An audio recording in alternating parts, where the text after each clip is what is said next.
Berdasarkan data pada tabel di atas, total kekayaan vegetasi sebanyak 18 individu yang terbagi ke dalam 5 takson dengan variasi diameter batang, persentase tutupan tacun, dan fase pertumbuhan.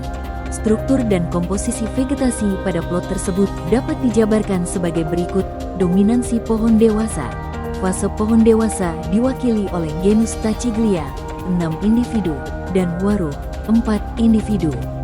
Kedua takson ini mendominasi stratifikasi atas dengan akumulasi tutupan tacun tertinggi, masing-masing sebesar 80% dan 75%. Dimensi diameter batang genus Tachiglia berkisar antara 0,05-0,58 cm, sedangkan Waruh berkisar antara 0,16-0,33 cm. Karakteristik pohon muda.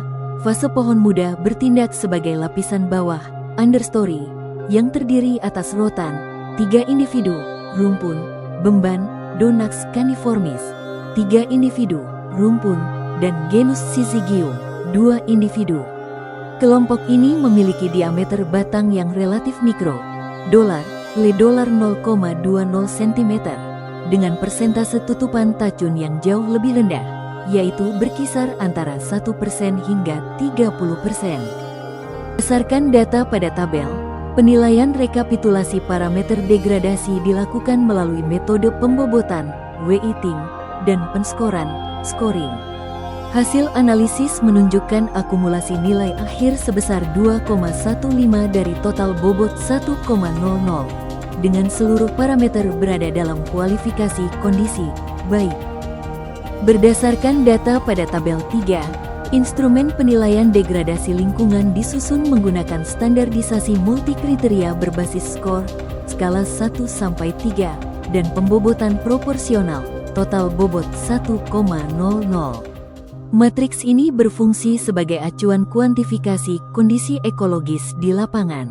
Parameter kerapatan vegetasi dan keanekaragaman jenis, bobot 0,25. Kedua parameter ini memiliki signifikansi tertinggi terhadap penilaian. Kerapatan diukur melalui sensus jumlah pohon per plot, skor 3 untuk 20 pohon, sedangkan keanekaragaman dinilai berdasarkan kekayaan taksonomi melalui penghitungan jenis berbeda, skor 3 untuk 5 jenis. Tutupan tajuk diestimasi melalui pendekatan visual atau citra drone berdasarkan persentase tutupan konifer, kanopi, skor 3 untuk kondisi rapat 70%.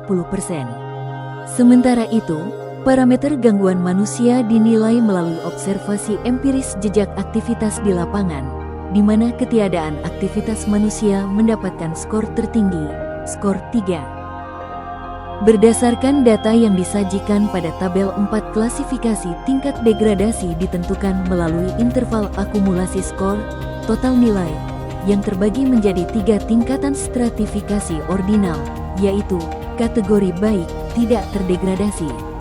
Diperoleh apabila akumulasi nilai berada pada rentang tertinggi, yaitu 2,3 sampai 3,0. Interval ini mengindikasikan kondisi lingkungan atau objek pengamatan yang masih prima dan belum mengalami kerusakan struktural maupun fungsional. Kategori sedang, degradasi ringan.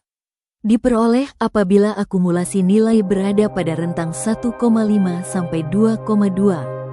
Fase ini merepresentasikan adanya gejala deteriorasi awal yang memerlukan perhatian atau monitoring, meskipun belum mencapai tingkat kerusakan kritis.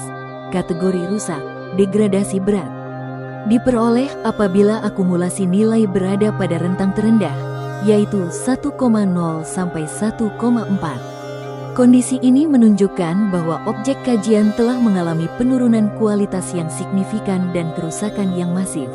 Melalui analisis spasial dan observasi visual yang disajikan dalam rekaman video, dapat diidentifikasi bahwa integritas ekosistem di kawasan Taman Nasional Bogani Nani Wartabone masih berada dalam kondisi yang relatif stabil dan terjaga.